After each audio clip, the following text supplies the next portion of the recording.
David Hunt, a successful interior designer, considered his marriage to Sarah to be perfect. But the sudden change in her behavior, late returns, evasive answers, and growing distance makes him suspect the worst. Determined to find out the truth, he is faced with a betrayal that will turn his life around. David Hunt had built a career that many in his field envied. At 38, he was a highly sought-after interior designer, known for his ability to transform ordinary spaces into works of art.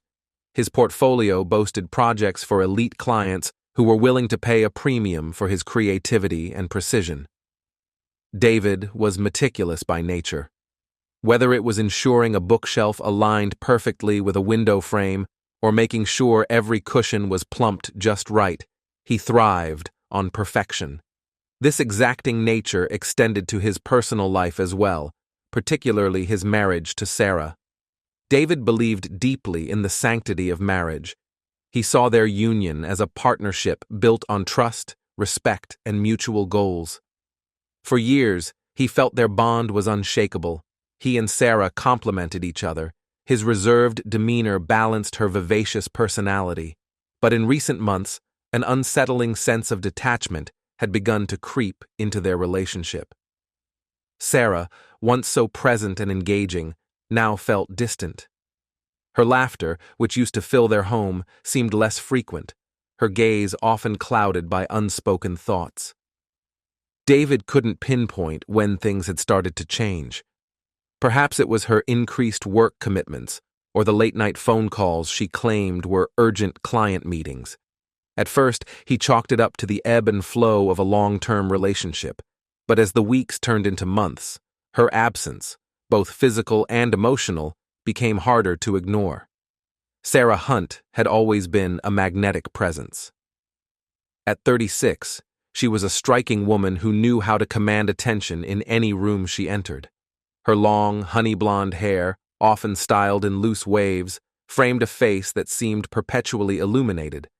Her emerald-green eyes were sharp and lively, capable of charming or intimidating depending on the situation.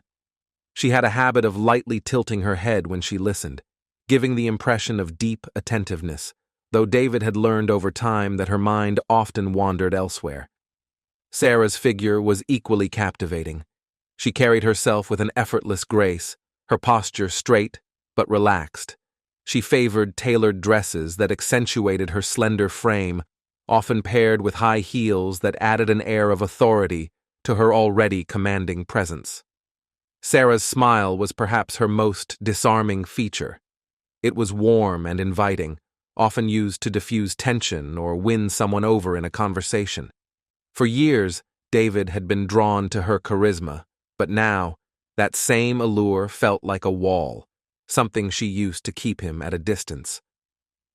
As a PR manager, Sarah was skilled in shaping narratives. She knew how to spin a story to suit her needs, a skill she seemed to carry into their personal life. In the past, this had amused David. He admired her ability to handle difficult clients with such poise. Lately, however, he began to wonder if she was applying those same tactics to him. Sarah had become increasingly vague about her whereabouts. Late meetings, networking events, and helping a friend had become regular excuses for her extended absences. Her demeanor at home had also shifted. Sarah, who once eagerly shared the details of her day, now gave clipped answers. She rarely looked up from her phone during dinner, her laughter at his jokes more obligatory than genuine. The woman who used to plan spontaneous getaways and surprise him with small, thoughtful gestures now seemed too preoccupied to notice his attempts to reconnect. David and Sarah's marriage had started like a fairy tale. They met at a mutual friend's party 12 years ago and quickly fell into a whirlwind romance. Sarah had been working her way up in PR, while David was beginning to establish himself as a designer. Their shared ambition and mutual support created a strong foundation for their relationship. They married 2 years later and moved into a charming suburban home that David had personally renovated, turning it into a sanctuary for their new life together. For most of their decade-long marriage, They had been each other's biggest champions. They took pride in their successes, celebrated milestones, and worked through challenges as a team. But the lack of children was a silent fissure in their relationship. It wasn't for lack of trying. Both had agreed to focus on their careers before starting a family. Yet, as the years passed, the subject became less of a conversation and more of an unresolved tension. David occasionally wondered if this was part of the reason for Sarah's growing distance. From the outside, their marriage appeared picture-perfect. Friends often commented on how well-suited they seemed, and for a long time, David believed it too. But now, cracks in that image had begun to show. David began to notice small changes in Sarah's behavior. She started coming home later than usual, often with little explanation. When he asked about her day, her answers were vague, almost rehearsed. She avoided conversations about the future, brushing off his questions with a dismissive, "Let's not worry about that right now." There were other signs, too. Her phone, once casually left on the kitchen counter, was now always with her, the screen flipped downward. She had taken up jogging in the evenings, something she'd never shown interest in before, and often returned with her hair damp and a new perfume lingering on her skin. The most unsettling change was her absence during moments they used to share. Sunday mornings, once reserved for lazy breakfasts and long talks over coffee, were now spent with Sarah buried in her laptop or making plans to meet friends. Even their shared love of movies had dwindled, her attention often drifting to her phone during what used to be cherished time together. David felt the weight of these changes pressing down on him. His home, once a place of warmth and connection, now felt colder, emptier. The woman he had loved for over a decade was slipping away, and he didn't know how to stop it. He resolved to find out the truth. David turned his car onto the quiet, tree-lined street leading to his home. It was earlier than usual. The meeting with a high-profile client had been abruptly canceled due to unforeseen circumstances. Instead of taking the opportunity to run errands or relax at a cafe, he decided to head straight home. He felt a slight relief at the thought of an unexpectedly peaceful afternoon. As he approached the driveway, he instinctively scanned for Sarah's car, a metallic blue sedan she had cherished since they bought it 5 years ago. There it was, parked neatly where it always was. David smiled slightly. Perhaps Sarah had decided to take a rare day off from her busy schedule. She hadn't mentioned any plans to him that morning, but then again, their conversations had been brief lately. However, as he stepped out of his car, something felt off. The house was unusually quiet. Typically, when Sarah was home, he could hear faint sounds of her moving around, her favorite playlist playing softly, or even the hum of the kitchen appliances. But now, there was nothing but silence. David walked up to the front door and unlocked it. The house greeted him with a chilling stillness. He called out, "Sarah?" His voice echoed faintly, but there was no response. Perhaps she was in the backyard or the shower. It wasn't like her to leave the house without her car. She hated walking anywhere. David left his briefcase by the door and stepped further into the house. The living room looked just as he had left it that morning. Pillows neatly arranged, curtains partially drawn, and the coffee table free of clutter. He moved towards the kitchen, hoping to see some sign of her presence. Still, there was no sound, no movement, no Sarah. As David entered the kitchen, the stillness of the house began to gnaw at him. On the table was a glass of water, filled halfway, with droplets of condensation trickling down its side. It looked fresh, as if someone had just poured it. He reached out and touched the glass, still cold. This was odd. Sarah always finished her drinks, especially water. It was a habit of hers, a small quirk he found endearing. The sight of the half-empty glass sent a pang of unease through him. Had she left in a hurry? If so, why? David's gaze shifted to the counter, where her handbag sat, untouched. It was her everyday bag, the one she never left the house without. Next to it lay her keys, neatly placed in the small ceramic dish they used for such things. He frowned. If her car was outside and her keys and bag were here, where could she possibly be? Moving through the house, David climbed the stairs, his unease growing with each step. The bedroom door was ajar, letting in slivers of sunlight that illuminated the polished wooden floor. As he pushed the door open, his eyes were immediately drawn to the bed. There, on the neatly made duvet, lay Sarah's scarf. It was crumpled, as though it had been discarded in haste. David stepped closer, picking it up. The fabric was soft and carried the faint scent of her perfume. He looked around the room, scanning for any other sign of her. Everything else seemed perfectly normal. Her side of the closet was slightly ajar, revealing rows of neatly hung clothes. Her bedside table was undisturbed, with the same stack of books and a small photo of the two of them from their honeymoon. Yet the scarf, the cold water, and the fact that she wasn't home gnawed at him. He went to the bathroom next, pushing the door open gently. Towels were hung neatly, her toiletries in their usual spots.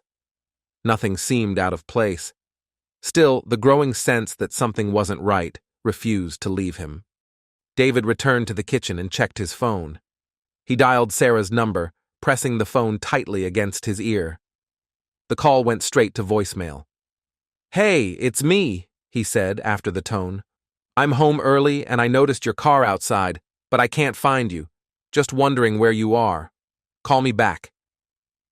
He set his phone down and leaned against the counter, trying to make sense of the situation. Had Sarah mentioned any plans for the day? He racked his brain but couldn't recall anything specific. As he glanced around the kitchen again, his mind wandered back to their conversations, or lack thereof, in recent weeks. Sarah had been distant, distracted. She had started staying late at work more often, explaining it as last-minute meetings or projects. When he asked for details, her answers were vague, almost rehearsed. David couldn't shake the feeling that something was amiss. Her car was here. Her keys and bag were here. But Sarah wasn't, and none of it made sense. For a moment, he considered calling one of her friends, but the thought felt intrusive. He didn't want to seem paranoid. Yet the silence of the house felt oppressive, almost unnatural. As he paced the room, his gaze fell back on the half-empty glass of water. It stood there, a silent witness to her unexplained absence, amplifying the tension in his chest. David knew he wouldn't be able to relax until he had answers. The stillness of the house, once comforting, now felt like a void filled with questions. Where was Sarah? Why had she left without her keys or bag? And why wasn't she answering her phone? He clenched his jaw, trying to suppress the unease creeping up his spine. "It's probably nothing," he muttered to himself, though he didn't believe it. And yet, deep down, a seed of doubt had been planted, one that refused to be ignored.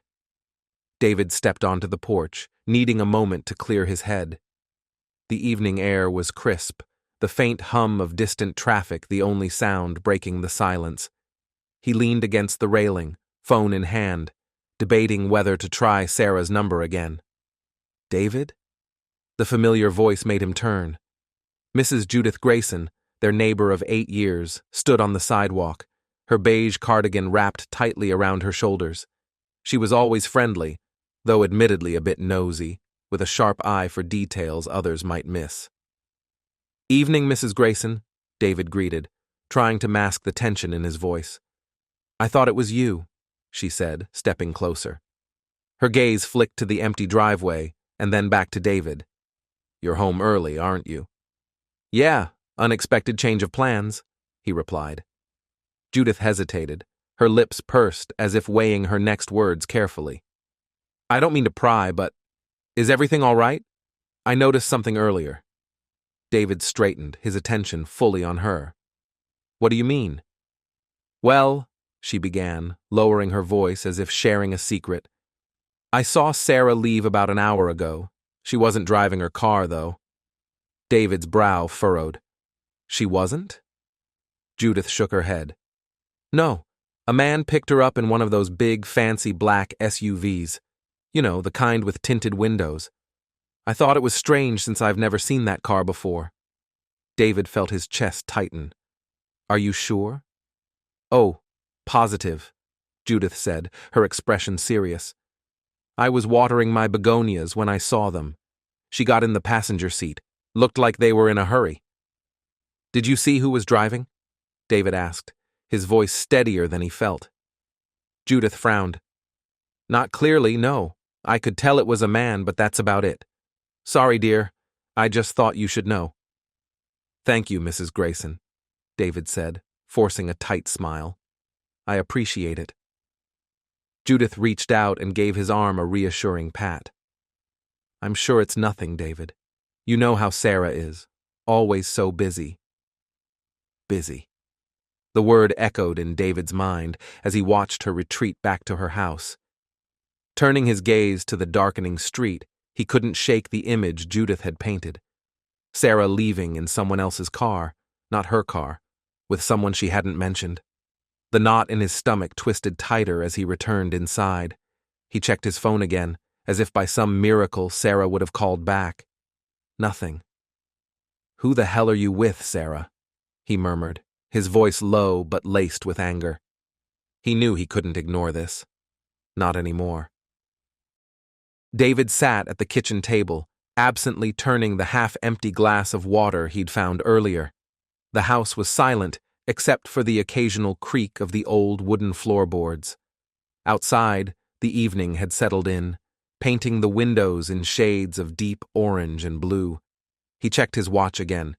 2 hours had passed since he first tried calling Sarah. No answer. The click of the front door latch broke the stillness, followed by the shuffle of footsteps. David straightened slightly, setting the glass down. Sarah stepped inside, pulling her coat tightly around herself despite the mild weather. Her hand lingered on the doorknob as her eyes locked on him. David? What are you doing here? Her tone carried the surprise she clearly couldn't hide, but beneath it, there was something else. A flicker of unease. I thought you had a client meeting this evening. David tilted his head, watching her carefully as she closed the door behind her. Hey, Sarah. The meeting got canceled last minute, so I figured I'd come home early. Thought we could have dinner together, he said casually, his tone neutral, but his eyes sharp. Where were you? For a fraction of a second, Sarah froze. Her hand hesitated on the belt of her coat, her lips parting slightly as if to answer, but no words came. Then, like flipping a switch, she smiled. Practiced. Familiar. Oh, I was helping Lisa with her move. She had a ton of stuff to pack up, so I offered to lend a hand, she said, shrugging as she started unbuttoning her coat. David leaned back slightly in his chair, his arms crossing over his chest. A move, huh? He echoed, his tone light but probing. His gaze followed her as she moved to hang her coat on the hook near the door. He noticed the way her fingers fumbled slightly with the coat's belt before letting it go. Funny thing, though, your car's been here all day. Did Lisa pick you up? The question landed deliberately, like a stone tossed into still water. He saw the brief flicker of alarm in her expression before she answered. Oh yeah, Lisa swung by to get me. It just made more sense to use one car instead of both of us driving, Sarah said, her voice quick and a little too bright. She let out a short laugh, brushing a stray lock of hair behind her ear. David didn't respond immediately. He leaned forward, resting his elbows on the table, and gave a small, almost imperceptible smile. Makes sense, he said finally, his voice calm. I hope the move wasn't too exhausting. Exhausting? Sarah repeated, her laugh softer this time, almost nervous. Yeah, it was a lot of work, but it's done now. I'll probably head back tomorrow to help her finish unpacking. David nodded, but he didn't break his gaze. He noted every detail. The slight tremble in her hand as she adjusted the strap of her purse, the way her eyes darted toward the stairs as if searching for an escape. I'll bet, he said simply, standing and picking up the glass from the table. He walked to the sink, his movements deliberate and slow, giving her time to feel the weight of his silence. As he rinsed the glass, he spoke over his shoulder. Lisa must be really grateful for all your help. You're such a good friend to her. Of course, Sarah replied quickly, her voice steadying as she began to move toward the staircase. Anyway, I'm going to freshen up. It's been a long day. David set the glass down and turned, watching her disappear up the stairs. His eyes lingered on the empty space where she'd been, his mind racing with every piece of the puzzle that still didn't fit. In that moment, he knew she wasn't telling the whole story. But instead of confronting her, he let her go, filing away every word, every movement, every crack in her composure. For now, he would wait. David leaned back in his chair, watching Sarah with a calm intensity as she set her purse on the table. Her movements were hurried, almost frantic, and he noticed her hands trembling slightly when she adjusted the strap of her bag. The usual self-assuredness she carried seemed to have vanished, replaced by an uncharacteristic unease. I tried calling you, David began, his voice measured and steady, though his gaze bore into her. Oh, my phone! Sarah exclaimed, her hand instinctively reaching for her pocket, though it was clear she already knew it wasn't there. It was on silent. Sorry about that. I totally forgot to check. Lisa was all over the place, you know? Packing this, asking that. Chaos. She let out a nervous laugh, her eyes darting to the kitchen window before briefly meeting his. David didn't move. He nodded slowly, processing her words. Her explanation felt rehearsed, almost mechanical. Each sentence was delivered as though she'd practiced it beforehand. So, how's Lisa holding up? He asked, keeping his tone neutral. Sarah's eyes flickered. Oh, she's fine. I mean, well, not fine, obviously, with the move and all. But, we got it done. I might go back tomorrow to help her clean up. David stood, his movements deliberate as he walked toward the sink. He rinsed his glass, letting the running water fill the silence before speaking again. Interesting, he said, his back to her. Mrs. Grayson mentioned she saw you leaving earlier, with someone in a black SUV. Was that Lisa? The sound of the water running seemed deafening in the pause that followed. Sarah froze for a fraction of a second, then forced a smile as she turned to face him. A black SUV? No, that can't be right. Lisa would never drive something like that. She hates SUVs, always says they're too bulky. David turned off the tap and faced her, his expression unreadable. He didn't reply immediately, and Sarah's smile wavered as she began gathering her things, her movements hurried. She must have been mistaken, she added, almost as an afterthought. David's jaw tightened, but he forced himself to relax. He smiled faintly, hiding the tension boiling beneath the surface. Yeah, maybe it was a mix-up. You know how neighbors can be. His voice was light, even casual, but his eyes lingered on her for a moment too long. Sarah exhaled, visibly relieved, though her fingers fidgeted with the edge of her sweater. Exactly. She probably just saw someone else. Anyway, I'm starving. What's for dinner? David chuckled softly, though there was no humor in it. Dinner? I hadn't thought about it yet, he said, drying his hands on a dish towel. But you're right. You must be exhausted after all that moving. Yeah, totally wiped, Sarah said quickly, stepping toward the stairs. I'm going to grab a shower and maybe just lie down for a bit. We can figure out dinner later. David nodded, his smile never reaching his eyes. Sure, you deserve some rest. Sarah smiled back, though it seemed forced, and hurried upstairs. David listened to the sound of her footsteps receding, then the soft click of the bedroom door closing. He sat back down at the table, his fingers tracing the edge of the glass he'd set down earlier. Her excuses had been too smooth, her reactions too practiced. He replayed the conversation in his mind, the nervous laugh, the fumbled explanations, the way she had immediately tried to change the subject. It didn't add up.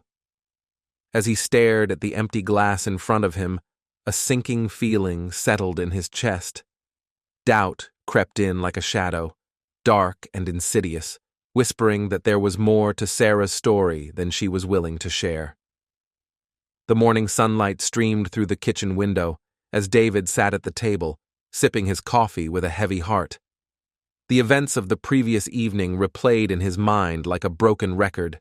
Sarah's nervous smile, her rushed explanations, and the strange tension that hung in the air. His instincts screamed that something was wrong, and ignoring them was no longer an option. With a deep breath, David opened his laptop and began searching for private investigators in his area. He scrolled through profiles, reading reviews and testimonials. One name stood out: Detective Harper. Known for his discretion and thorough investigations, David hesitated for a moment, his cursor hovering over the call button before finally clicking it. "Detective Harper speaking," came a deep, calm voice on the other end of the line. David swallowed hard, gripping his coffee mug tighter. "Good morning. My name is David Hunt. I need your help with a personal matter." There was a pause, followed by the sound of pen scratching on paper. "I see. Could you give me a bit more detail about what's going on?" David shifted uncomfortably in his chair. "I believe my wife is hiding something from me. Her behavior has been different. She disappears for hours, her phone is often off, and a neighbor mentioned seeing her with another man. I need to know where she goes and who she's with." Detective Harper's tone remained neutral, professional. "Understood. I'll need as much information as you can provide: her daily schedule, recent changes in routine, vehicle details, any names you suspect might be involved." David nodded, even though Harper couldn't see him. "I can provide all of that. Her car is a white sedan, and there's also this black SUV a neighbor mentioned. I don't know who drives it. Do you want her tracked discreetly? That would involve following her, documenting her movements, and taking photos if necessary," Harper said matter-of-factly. "Yes," David said firmly, though his stomach churned at the thought. "I need the truth, whatever it is. Can you start today?" "Consider it done," Harper replied. "I'll send you a confidentiality agreement shortly.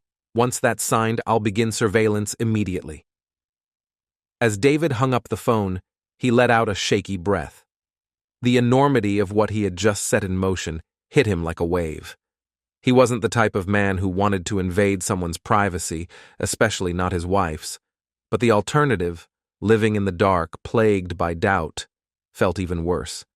He stared at his phone, wondering what the next few days would reveal. Whatever the outcome, he knew there was no turning back now. A week after hiring the private investigator, David's phone buzzed while he was at his office. The name on the screen read, "Hunter and Associates." He grabbed the phone, his pulse quickening. "David, this is Hunter," came the gravelly voice on the other end. "We've got some initial findings.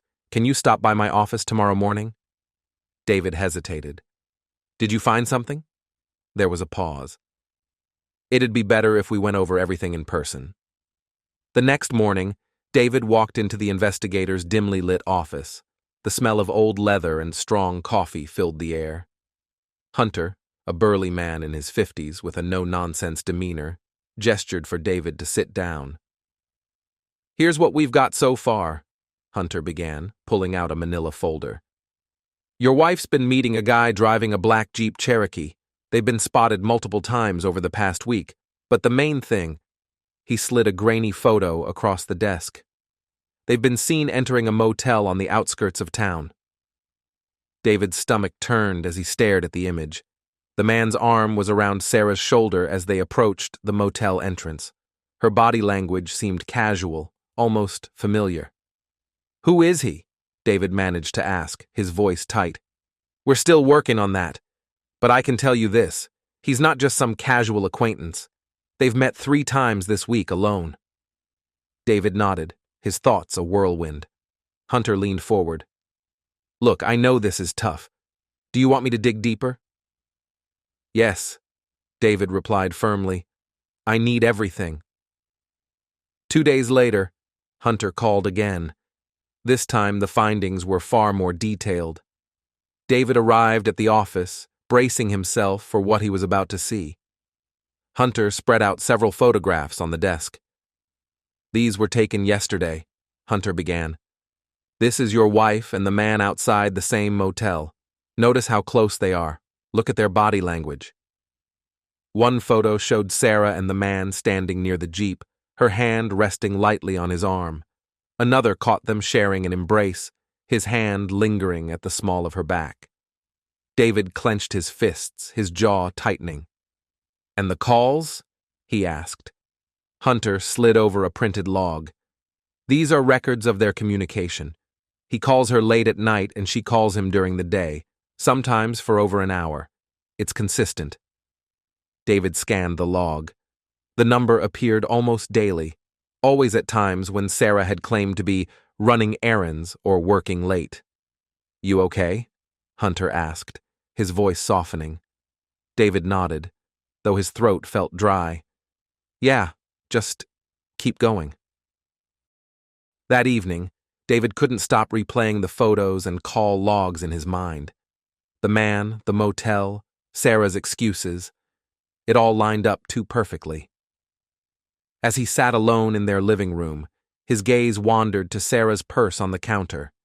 Hesitating for only a moment, he got up and opened it. Inside, he found her wallet, keys, and several receipts. One caught his eye. A dinner for two at an upscale restaurant across town, dated 3 nights ago when Sarah had told him she was at a work meeting. His chest tightened as he examined it further. The amount was significant, and the items ordered, wine, dessert, felt far too indulgent for a work meeting. Later that night, he logged into their joint banking account. Sure enough, there were more questionable charges. A boutique flower shop, an expensive jewelry store, even a charge for a private spa service. "Who are you, Sarah?" he muttered under his breath, his frustration mounting. The next morning, he searched their bedroom. In the drawer of Sarah's bedside table, he found a small velvet box. Inside was a bracelet he had never seen her wear. The tag was still attached, confirming it wasn't a gift for him.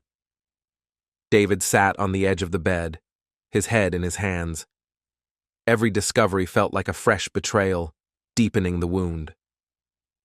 One evening, Sarah left for what she claimed was yoga with the girls. David didn't bother trying to believe her anymore. As he cleared the dinner table, he noticed her laptop sitting on the kitchen counter. It was open, the screen glowing softly. His hand hovered over the trackpad before he clicked to wake it fully. Her email was up, and there it was, a thread with the subject line, "Last night was incredible." His stomach lurched as he clicked it. The messages exchanged between Sarah and the man from the photographs were candid, emotional, and damning. "I can't stop thinking about you. Being with you makes me feel alive again," Sarah had written. The reply was equally intimate. "You deserve more than this boring life you're stuck in. I'll give you the excitement you crave." Further down the thread, Sarah's words stabbed deeper. "Sometimes I feel like I'm just going through the motions with David. Everything feels so predictable, so routine." David leaned back in the chair, his chest heaving. It wasn't just the affair, it was the disdain she felt for their life together. He saved the emails, transferring them to a secure folder on his own laptop. His mind raced with the implications, but one thing was clear: he couldn't ignore the truth any longer. When Sarah returned home that night, David watched her from across the room. She laughed lightly about her yoga session, unaware of the storm brewing behind his calm exterior. Inside, David was already planning his next move. David sat in his office, staring at the evidence spread out on his desk. Photographs of Sarah laughing with a man beside a black SUV, receipts from an upscale restaurant he'd never dined at, and copies of text messages between her and her lover, filled with inside jokes and plans for secret meetings. His heart felt like it had been run through a shredder. But now, there was no room for denial or hope. It was time to confront reality. He began organizing the documents methodically, just as he approached every design project. Each photo went into a folder, alongside the detailed report from the private investigator. He cross-referenced timestamps with Sarah's business dinners and meetings with friends. It was all there, cold and irrefutable. As he packed the folder, David felt a mix of emotions: anger, sadness, and an odd sense of relief. The uncertainty was over. All that remained was to deliver the truth.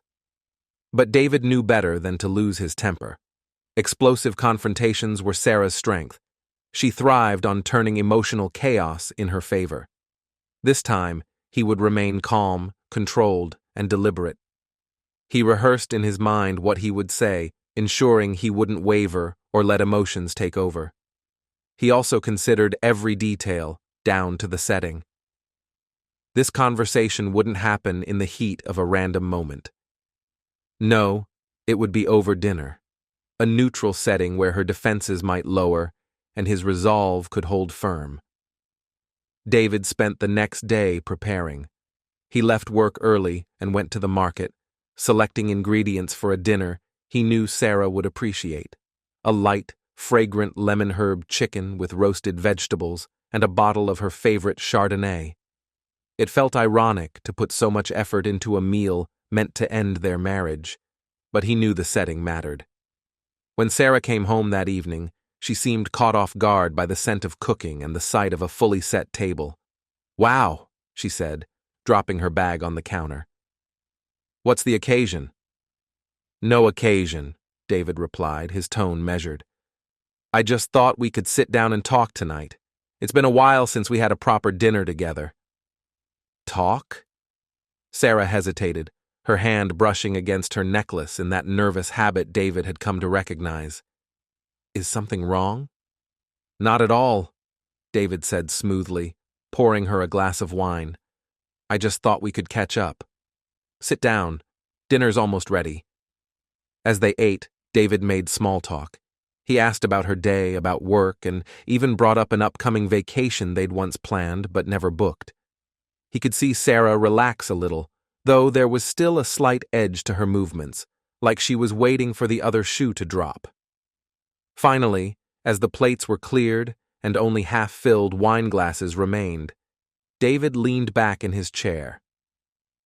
"I need to talk to you about something important," he said, his tone calm but firm. Sarah froze, her hand gripping the stem of her wine glass. "What is it?" she asked, her voice wary. David reached for the folder he'd placed discreetly beside his chair. He set it on the table between them and opened it slowly, revealing the first photograph of Sarah and the man in the black SUV, their faces lit with laughter.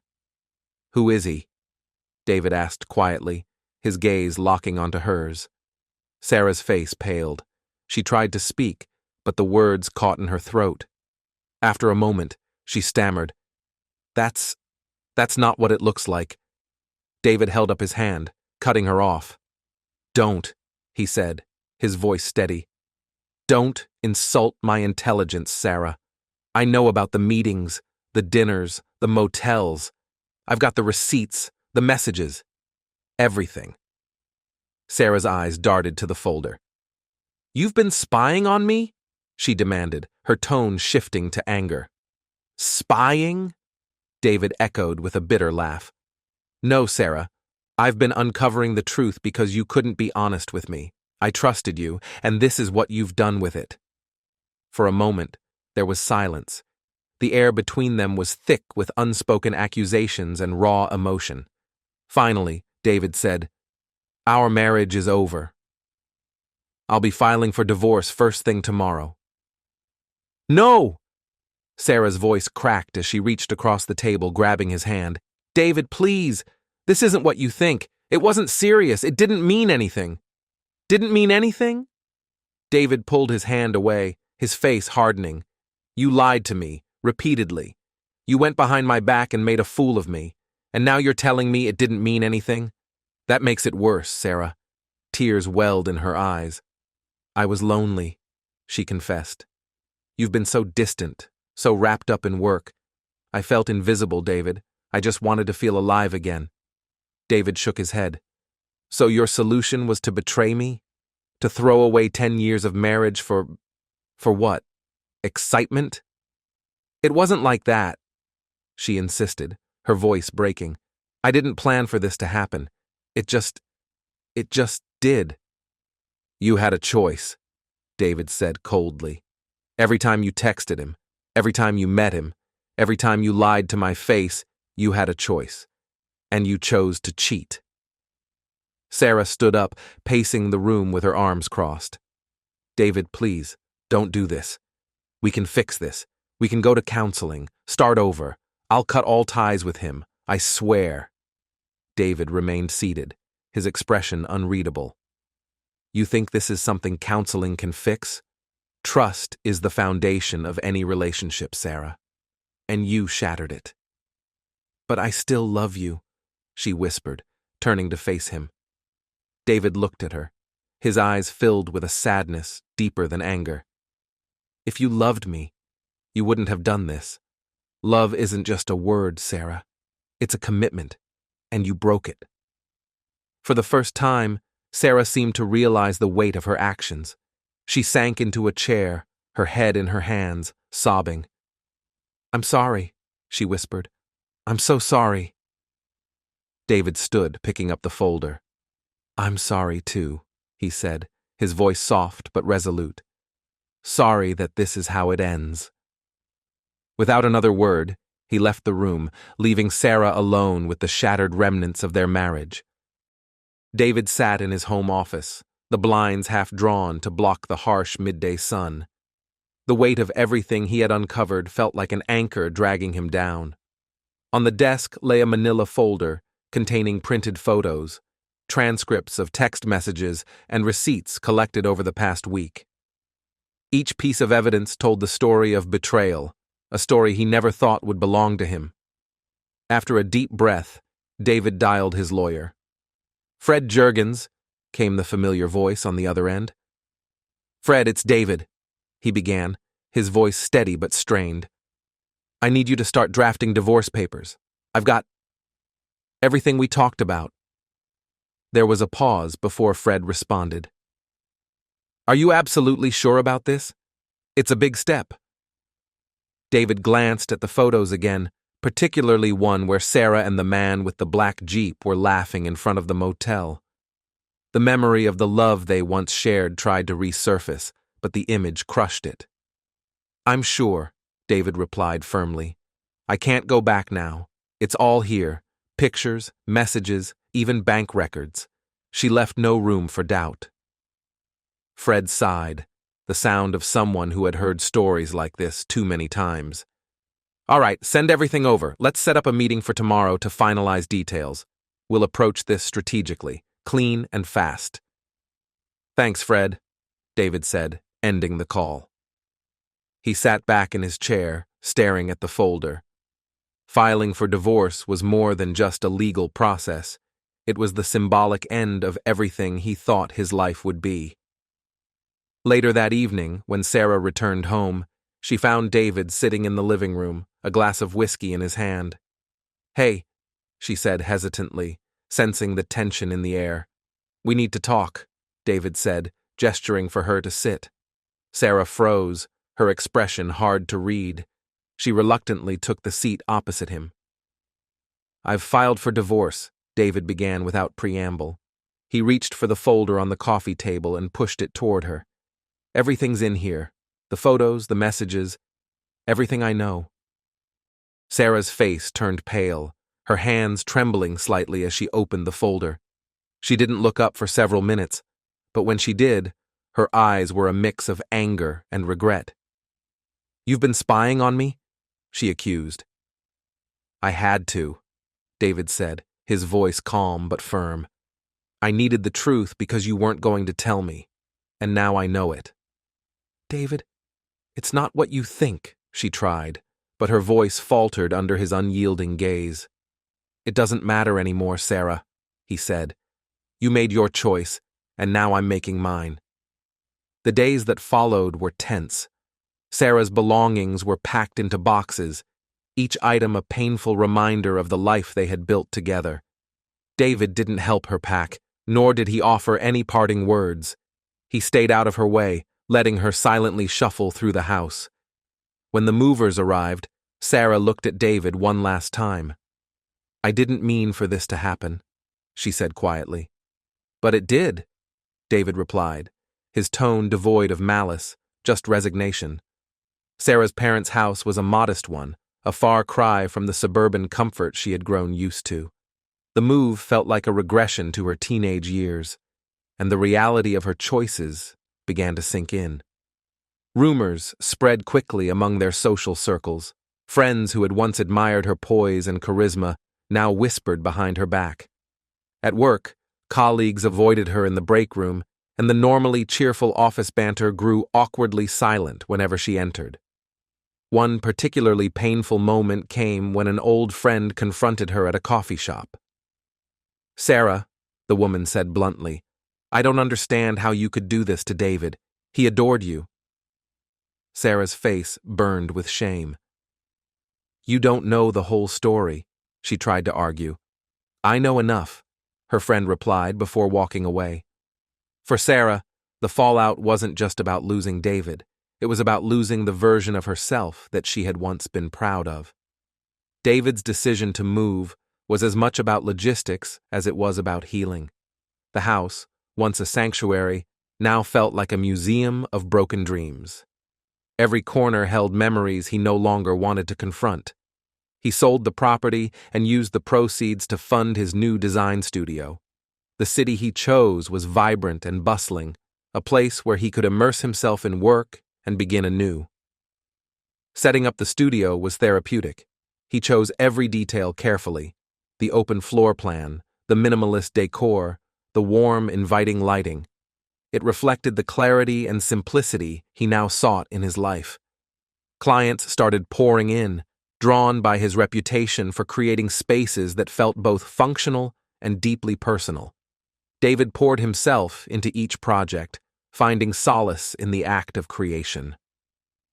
One evening, after finishing a particularly challenging design, he looked around the studio.